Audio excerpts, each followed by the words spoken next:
La Universidad Autónoma del Estado de Hidalgo, su patronato universitario a través de la División de Extensión de la Cultura, le dan la más cordial bienvenida a la 33 edición de la Feria Universitaria del Libro 2020 en su modalidad virtual.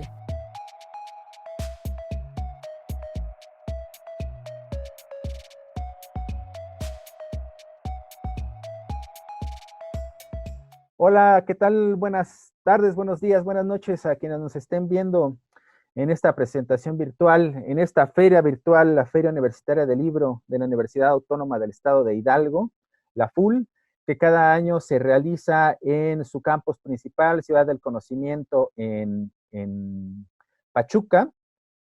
Y en esta ocasión, por la pandemia, es necesario hacerlo de manera virtual. Agradecemos mucho a la universidad habernos invitado a participar como cada año, y como cada año solemos estar presencialmente allá. Nos gusta mucho ir, sobre todo por el ambiente que suelen poner los chicos, los universitarios, muy participativos, hacen preguntas, estimulan al diálogo. En esta ocasión tiene que ser de esta manera. El próximo año estaremos allá con toda seguridad y seguiremos compartiendo nuestra pasión, que es hacer libros, en el caso de Gedisa, libros académicos, libros de ensayo, libros de pensamiento, algunos más ligeros que otros, y algunos con temas más cercanos a la cotidianidad que otros. Por ejemplo, el caso de este libro, Humanizar la Tecnología. Yo soy Luis López Rosales, representante de la editorial Gedisa para las presentaciones en esta feria, y les compartiré la portada del libro para que lo vean. Este libro, Humanizar la Tecnología, implicaciones culturales y formativas de la comunicación, es un libro en el que participan varios autores, que está dentro de la colección Comunicación, bien visible en la portada. Esta colección es la más importante en temas de comunicación, así estipulada. Está en segundo lugar en el ranking de colecciones y series de comunicación en España, medido a través de una serie de encuestas entre gente que está interesada en los temas de la comunicación, académicos, pero también público en general, etcétera, etcétera. Algo así no existe en México, pero imaginamos que si allá es el segundo lugar, probablemente aquí sea el segundo o el primero incluso, ¿no? Es una colección que tiene temas muy cercanos a los nuevos fenómenos comunicativos, los fenómenos transmedia, los fenómenos de la comunicación digital, los retos de la comunicación de los tradicionales medios electrónicos ante el avasallamiento de lo digital, etcétera, etcétera. Muchos temas muy, muy interesantes. Algunos otros libros, por cierto, los verán entre los videos que vamos a, o que estamos proporcionando a la feria para presentar libros en esta ocasión. Y nos acompañan para presentar Humanizar la Tecnología sus los dos coordinadores que atrajeron autores y temas para conformar este volumen, que está coeditado por la Universidad Anáhuac y Gedisa. Es una vertiente de la editorial que nos da mucho orgullo tener activa, que es justamente la de hacer libros junto con las universidades, con gente que está especializada en los temas que tratan los libros, con gente que piensa, que no solamente estudia, sino que además reflexiona a fondo, y este es el caso, sobre los múltiples aspectos de las nuevas formas comunicativas. Y nos acompañan para presentar este volumen sus dos coordinadores, como ya dije, Rafael Tonatiu Ramírez Beltrán y Rogelio del Prado Flores. Ambos son profesores investigadores en la Universidad Anáhuac. Para ganar tiempo, simplemente dejo aquí la presentación. Yo intervendré muy poco. La idea es que ellos nos platiquen de qué trata estos ensayos comprendidos en este libro, y le cedo la palabra directamente a Rafael Ramírez Beltrán. Rafael, por favor, conecta tu micrófono. No te escuchamos. Conecta tu micrófono, por favor. A ver, a ver. Ah, creo que ya estás, ya estás. Ya estoy. Ya estás. Bueno, lo que tendría que hacer primero es agradecer agradecer a mi buen amigo Rogelio del Prado por esta aventura que ha traído muchos frutos y muy ricos, y esperamos que en la lectura del libro publicado por Gedisa, pues la gente lo viva como lo vivimos nosotros, que fue muy emocionante. La segundo agradecimiento, por supuesto, va para Luis y para Gedisa, que son, digamos, se han portado de manera estupenda en la distribución y en el manejo y, por supuesto, en la promoción de esta obra, que es importante. El tercer agradecimiento, por supuesto, es para la Universidad de Anáhuac. Digamos, yo recuerdo cuando llegué a la Anáhuac hace 18 años, que prácticamente el mundo editorial pues era lejano, y poco a poco, por muchas decisiones que se han ido tomando y porque la realidad se ha ido imponiendo, digamos, el mundo editorial irrumpió de manera importante, acompañado, o yo diría de la mano, con el mundo científico, ¿no? Y eso me parece que ha sido un logro importante.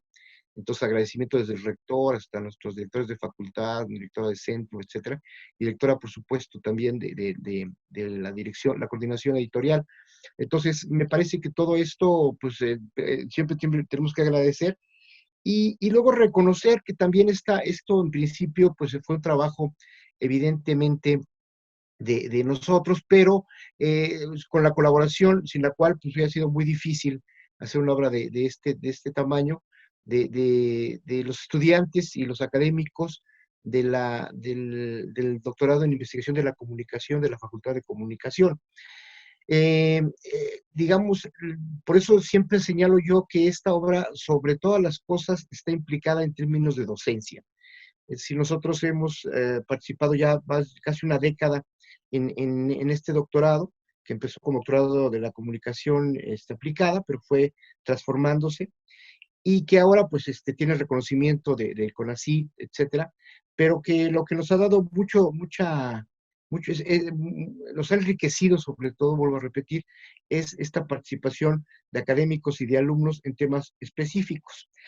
Tanto el doctor del Prado como un servidor trabajamos en la línea de realidad social, tecnología, comunicación y políticas públicas. Las líneas de investigación son algo que realmente es muy rico, porque van generando conocimiento, y este conocimiento se va plasmando en artículos, en congresos, y por supuesto yo digo que el punto de llegada más alto sigue siendo el libro. Es decir, el libro es una obra cultural irrenunciable. Me parece que existe este libro, pues pone la diferencia de la posibilidad de tenerlo disponible desde bibliotecas, librerías y por supuesto a la mano. Es decir, no se tiene uno que conectar con nada, ni tiene que uno recargar la pila para poder usarlo, ¿no? Y justo este es el asunto cultural del cual nos gustaría hablar en esta presentación de este libro, ¿no? Ah, ya ahora todo va a ser antes y después de la pandemia, créanmelo. Entonces, antes de la pandemia ya había sucedido un tsunami de una dimensión, digamos, muy sutil, pero muy impactante, que era el uso de las tecnologías. El uso de las tecnologías, por supuesto, llegó para quedarse. Y vuelvo a repetir, yo creo que uno de sus grandes retos ha sido este asunto de la pandemia, que nos desnudó a todos. Es decir, ya hay evidencia de que este asunto del trabajo a distancia y la educación a distancia, pues como que ya era un anhelo por parte de los estudiantes y de los académicos y de los trabajadores en general del mundo, y en realidad no. O sea, en realidad nos damos cuenta que todavía justamente la reflexión sobre el hecho de las tecnologías es absolutamente indispensable.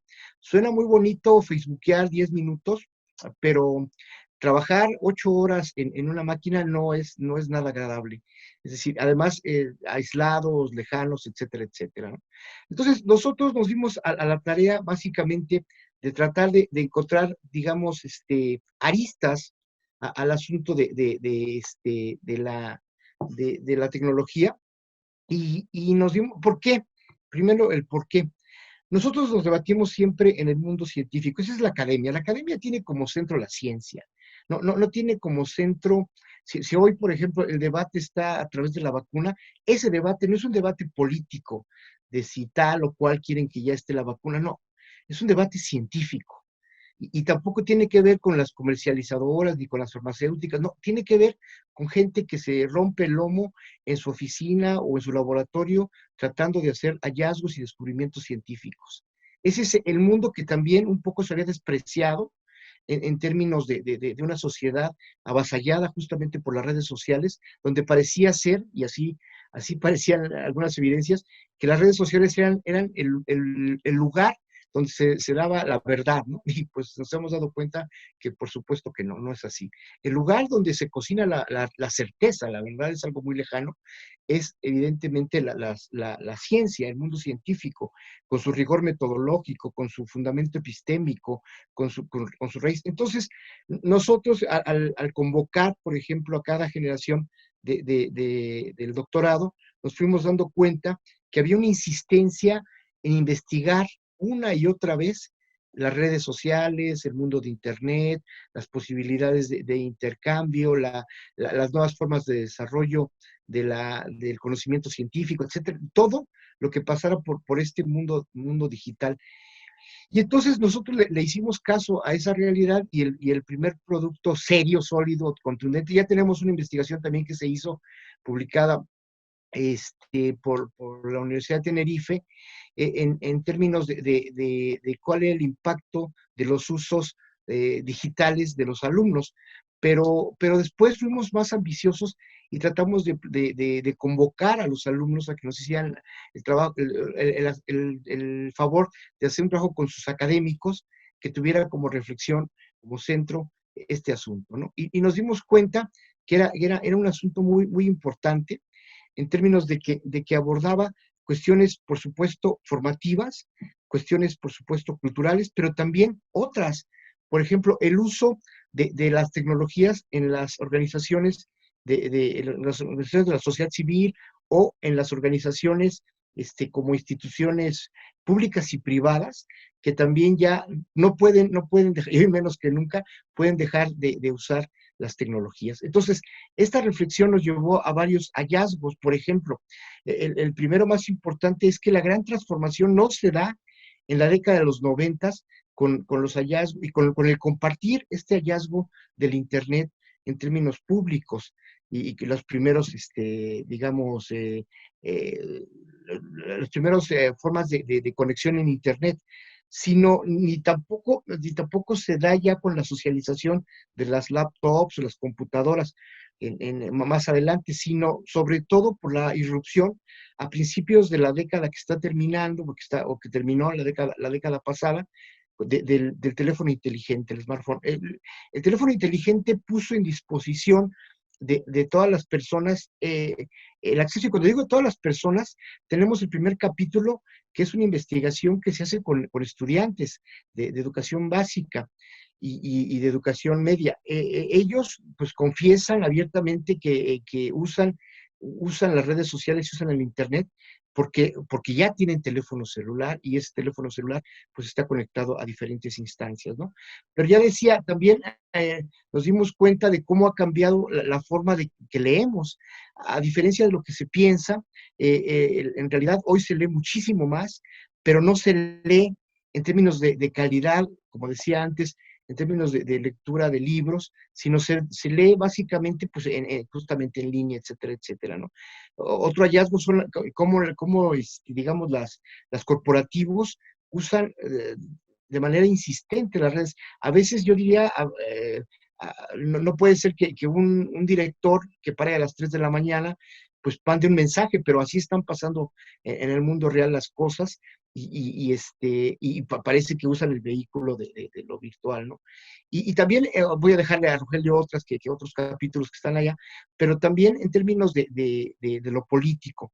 Lo político, pues evidentemente se transformó, digamos, yo digo que de manera, el primero que lo usó con una pertinencia absoluta fue Obama en su campaña.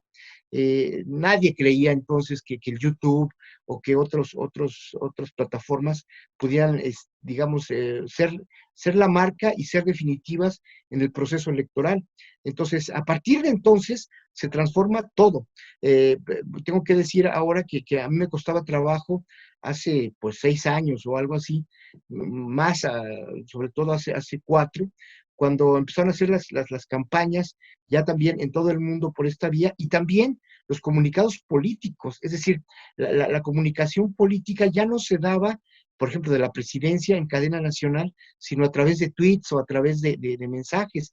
Y eso a mí me sorprendía mucho. Quizá por mi edad, yo crecí en donde si había un mensaje de importancia trascendental para toda la ciudadanía, se bloqueaban todas las estaciones de radio y televisión y se comunicaba de esa forma, ¿no? Eso se cambió, y también hay un capítulo que documenta esta experiencia. Entonces, la verdad, para nosotros ha sido muy enriquecedor tratar de ver esto y de montarnos en esta ola, pero no nos montamos, digamos, como un desplazamiento de tipo de opinión, sino a través de investigaciones que dan cuenta de esto. La mayoría de las investigaciones que están aquí reflejadas han dado para tesis doctorales y para otras obras, como debe de ser el camino de la ciencia. Es decir, el camino de la ciencia no se detiene, se va, digamos, eslabonando o se va concatenando a partir de productos como este que ahora estamos aquí en la Universidad del Estado de Hidalgo presentando en una magnífica feria. El año pasado tuve la oportunidad, tuve el honor de presentar el libro de Ética de la Comunicación, y ahora pues es importante lo que ha pasado. A nosotros, incluso nuestra universidad, nos ha pedido que hagamos muchísimo más difusión de este libro, porque efectivamente, como lo decía Luis, está en la mejor colección de comunicación publicada en Iberoamérica, y eso también nos da mucho orgullo y pues nos llena de gratitud. Hasta aquí la dejo, Luis, y bueno, podría yo participar otra vez después. Gracias. Muchas gracias, Tonatiu. En efecto, el año pasado estuvimos en la Feria Universitaria del Libro de Pachuca presentando el libro de Rogelio del Prado, Ética de la Comunicación, que yo creo que debería ser un libro obligado por decisión propia, no obligadamente destinado a la lectura en una clase escolar, sino por decisión propia, por investigar las bases de la comunicación, ética de la comunicación, de Rogelio del Prado Flores, una perspectiva desde la filosofía. Bueno, justamente Rogelio del Prado Flores ahora nos hablará de este libro colectivo, Humanizar la tecnología. Así que por favor, Rogelio, conecta tu micrófono y adelante. Sí, pues muchas gracias, buenos días, buenas tardes, buenas noches a todos los que nos están viendo por este medio, un medio raro, distante, podría ser impersonal, pero vamos a tratar, como dice el título de este libro, pues de humanizar la tecnología, humanizar esta presentación a la distancia. Y empiezo también, no solo saludando a los que nos están viendo, escuchando, sino también dando las gracias, honrando la amistad del doctor Rafael Ramírez Beltrán, por esto, como él ha mencionado, esta trayectoria, este pensamiento, este debate, este revisar el libro que nos ha acercado, que ha enriquecido nuestro pensamiento y que nos ha puesto pues en el mismo barco de la reflexión seria, profunda, sobre lo que actualmente nos ocupa, que es pensar la realidad social, pensar la política, pensar la tecnología, pensar la educación, pensarlo todo esto, pero desde el ámbito de la comunicación. Nuestra vertiente es la comunicación. Y también pues agradecer a los autores, coautores de varios capítulos, estudiantes de doctorado, algunos ya a punto de ser doctores, algunas de ellas ya en los próximos meses, lo cual también nos honra. Y agradecer también, sin lugar a dudas, a la Universidad de Anáhuac, concretamente a la coordinación editorial de la Universidad de Anáhuac, Alma Cázares. Agradecer profundamente a todos los que trabajan en GEDISA, porque la edición como de un libro, hacerlo circular, presentarlo, editarlo, y pues toda la política editorial que está detrás, pues nos ha honrado invitándonos, aceptando nuestro libro, y no solo eso, sino haciendo toda esta gestión para que el libro fluya por diferentes canales en diferentes fiestas. Este libro pues es algo de lo cual nos enorgullece bastante. Es un libro que también ya entró a un certamen, a una competencia en España, en la Universidad Victoria de España, que con un fondo de la UNESCO pues está premiando a las mejores obras dedicadas a la educación y la comunicación. Y bueno, pues esta obra pone en el centro, como decía, el tema de la comunicación. Actualmente hay una especie de fantasma que dice que la comunicación lo resuelve todo. Un fantasma que deambula por aquí y por allá, que aparece por todos lados, donde se invita profundamente a la comunicación, se incita, hay coachings, hay cursos para ser un buen comunicador, hay diferentes talleres, hay consejos, tips. Se dice que de algún modo se pone a la comunicación como la herramienta, el medio para resolver todos los problemas. Y ciertamente, ¿no? Baudrillard lo dice, actualmente todos los problemas son problemas de comunicación.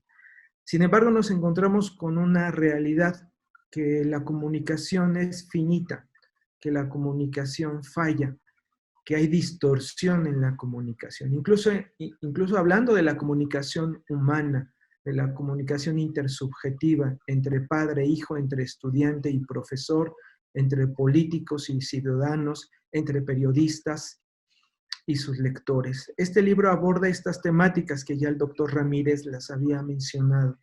La relación entre padres e hijos en torno a la educación, la relación del periodista y su gremio y sus lectores, el político, las campañas políticas en torno a una comunicación efectiva con sus ciudadanos, con sus simpatizantes, y también pone a la misma tecnología, las redes sociales. En fin, son problemáticas que están presentes en las cuales nos tenemos atravesados.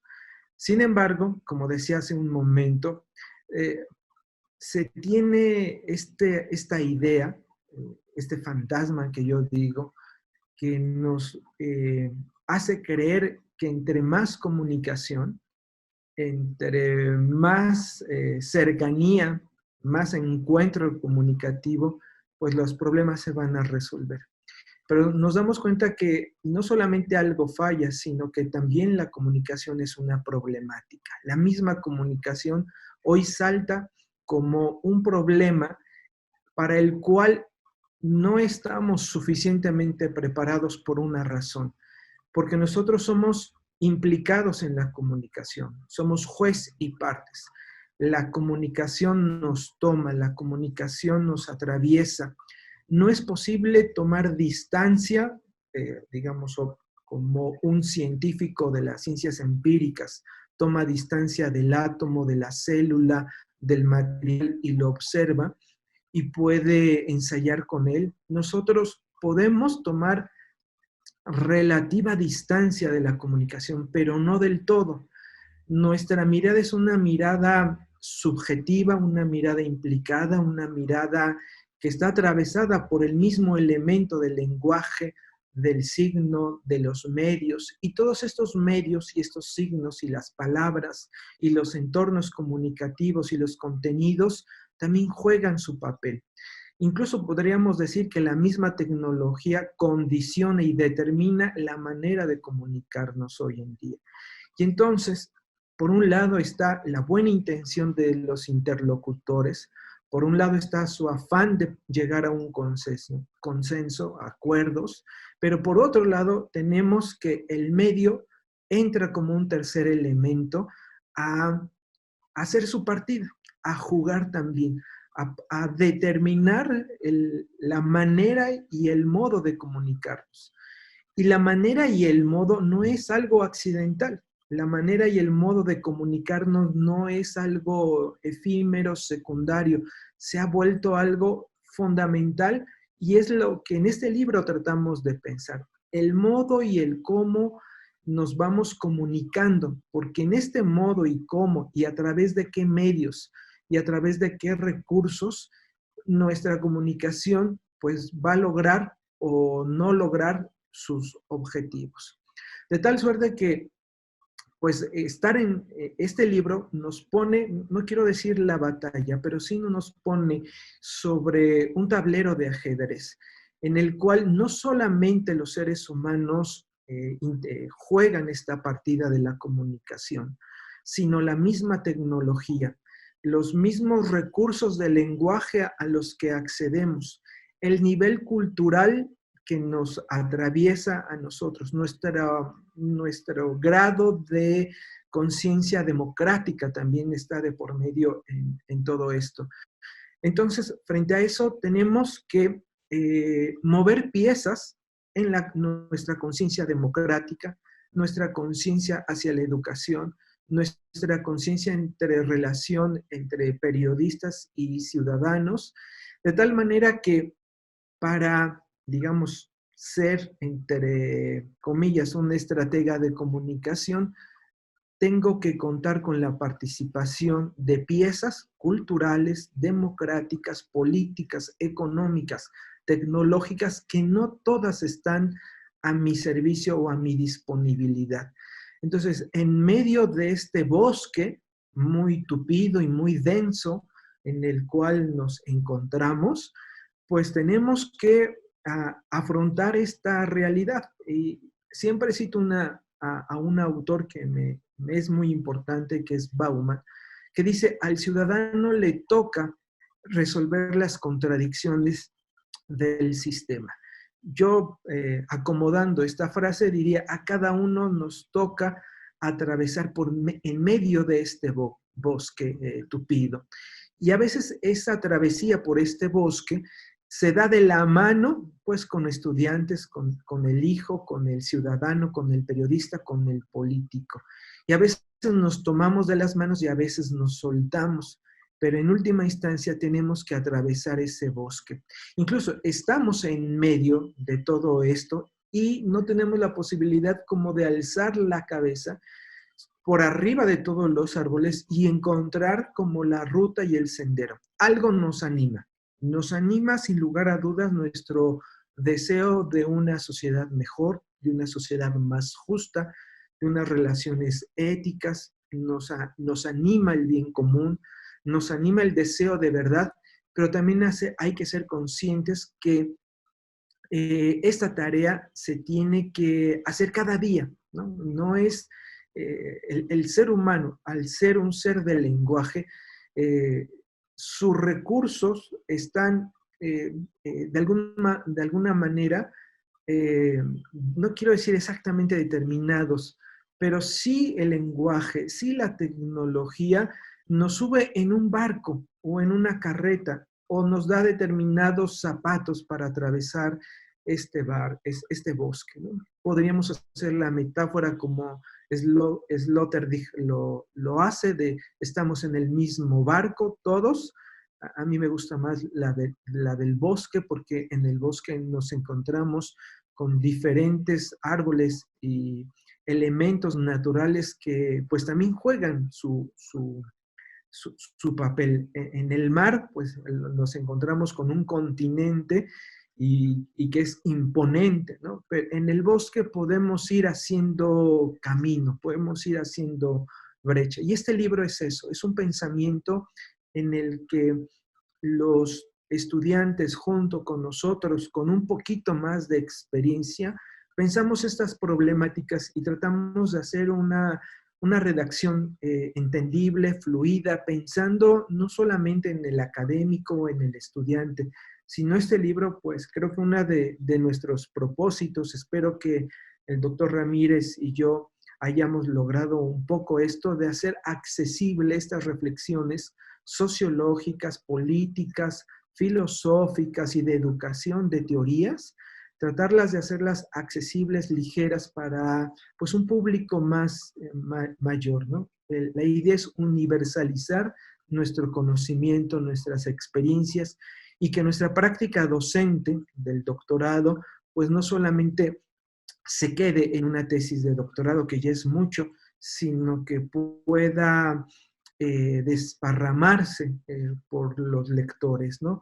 En este sentido, pues agradecer mucho este trabajo de Geriza, particularmente a Luis, que es el que nos ha apadrinado en todas estas ferias, agradecer profundamente a la Universidad Autónoma del Estado de Hidalgo por darnos esta oportunidad de abrir este espacio digital en el cual pues este video espero que llegue a sus conciencias.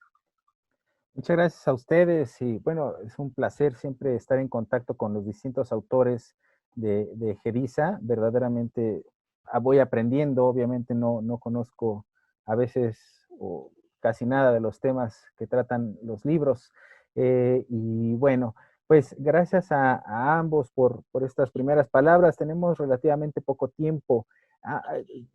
Quisiera a lo mejor introducir un tema y del que ustedes quizás puedan derivar otros, que es justamente esta proliferación de la tecnología que ahorita nos está, por un lado, facilitando actividades como esta, y por otro, nos satura. Hay 30 talleres que quisiéramos tomar, 50 conferencias y presentaciones de libro y cosas en Facebook, en YouTube, etcétera, que quisiéramos escuchar y de pronto se vuelve pues un peso tremendo, hasta una frustración. Y por otra parte está la facilidad que da para otras actividades, una facilidad técnica, como encender el Zoom y conectarnos y empezar prácticamente a hablar sin más, pero que por otro lado también evidencia algunos problemas sociales y económicos. Pienso, por ejemplo, en la educación a distancia, que ahorita necesariamente se tiene que hacer a todos los niveles, pero que justamente no es tan accesible a todo mundo. Hay gente que tiene más datos que otros para su internet. Hay gente que no tiene realmente unos aparatos electrónicos que le permitan soportar determinadas cosas, etcétera. Y al mismo tiempo, esta tecnología permite, como decía Tonatiuh, acceder a conocimientos que permanentemente están en internet. Y, en fin, hay una suerte de contradicción inherente a la práctica de encender los aparatos electrónicos que todavía no sabemos cómo gestionar ni cómo pueden beneficiar de manera generalizada. Idealmente decimos, bueno, a través de internet, pero no todo el mundo tiene ese acceso, etcétera, etcétera. Digamos, esta doble posibilidad que facilita y por otro lado que evidencia las dificultades de ciertos sectores, quizás también pueda ser un punto de acercamiento al libro. Los escucho, Tonatiuh, quizás 3-4 minutos.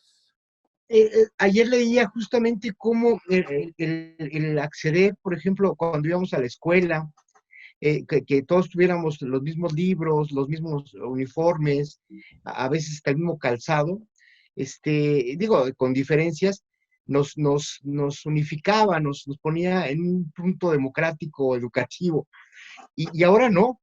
Ahora, esta estrategia que se va a usar en la educación es una estrategia que sí, bueno, que se da por hecho que todos tienen televisión y se da por hecho que todos van a tener, y no, o sea, la verdad es que todavía ha cuestionado, ya parecía ser que la exposición cada año, uno checaba los medios especializados y parecía que el internet iba creciendo y todos íbamos a tener acceso rápido, y más bien es la realidad que tú dices, Luis. Yo encuentro mucha gente que va y dice, yo compro 20, 30, 40, pues como si fuera mercado de tiempo disponible o tiempo aire, y es a lo que se somete, ¿no? Es decir, ahorita cualquiera de nosotros tres y también los que nos están haciendo el favor de vernos, muchos tienen el internet pagado por nosotros mismos, y eso como que no se considera demasiado. No es que uno sea pichicato, pero sí, en realidad, no todos van a tener la disponibilidad que que se pensaba. Es decir, si el Internet y las redes sociales fueran públicas y generales, etcétera, etcétera, pero nos damos cuenta de que no, de que son bienes privados, es decir, tienen un costo y además, pues no solamente un costo en términos financieros, este asunto de las redes sociales, por ejemplo, hay un capítulo en el libro que habla de estas migraciones, se centra en el asunto de las venezolanas, pero no es solamente las venezolanas, ¿no? Si uno se pone bastante atención ahora en los cruceros, ahora incluso en la pandemia, pues hay cualquier cantidad de migrantes, colombianos, venezolanos, hondureños, pero que, digamos, lo que les da el énfasis como característica de otras migraciones es el uso del celular. O sea, todos tienen la posibilidad de usar el celular, pero no todos tienen el dinero, pues por eso justamente, no solamente para eso, sino para seguir su trayectoria, usan esto, ¿no? Entonces, sí, es cierto lo que tú dices, hay una paradoja. Es decir, estamos ante una paradoja y tenemos que hacerla evidente, y el libro ayuda en eso. Es decir, la paradoja es que aparentemente el mundo, pues efectivamente uno se conecta fácilmente. Yo estaba pensando en mi maravilloso trayecto que hice para acompañar a Roger el año pasado, que ir a la central del norte, subirte a un camión, bajarte, subirte a un taxi, preguntar dónde está la feria del libro, a esto, a simplemente conectarte por Zoom. Ahora, esto también, como lo decía Saramago y tú lo reafirmas, mi querido Luis, la disposición de información a veces se vuelve desinformación, porque nosotros, ya sea en el canal que podamos hacer esta presentación, YouTube, el que quieras, competimos contra cualquier cantidad de oferta cultural e intelectual y Tenemos que también ir banal, terminando, Tonatiuh. y banal para eso. Entonces, ya nada más para dejarlo. Estamos ante una paradoja y hay que reflexionar y sobre todo, si los alumnos nos escuchan como el año pasado, investigar sobre todo lo que queramos saber, investigar. Es decir, no se trata solamente de conocer, sino de investigar, profundizar en el saber. Gracias. Ya no tenemos tiempo para escucharte, Rogelio, lo siento mucho, estamos justamente en el tiempo. Nos tenemos que despedir. Muchas gracias a quienes hayan escuchado esto, muchas gracias a los presentadores.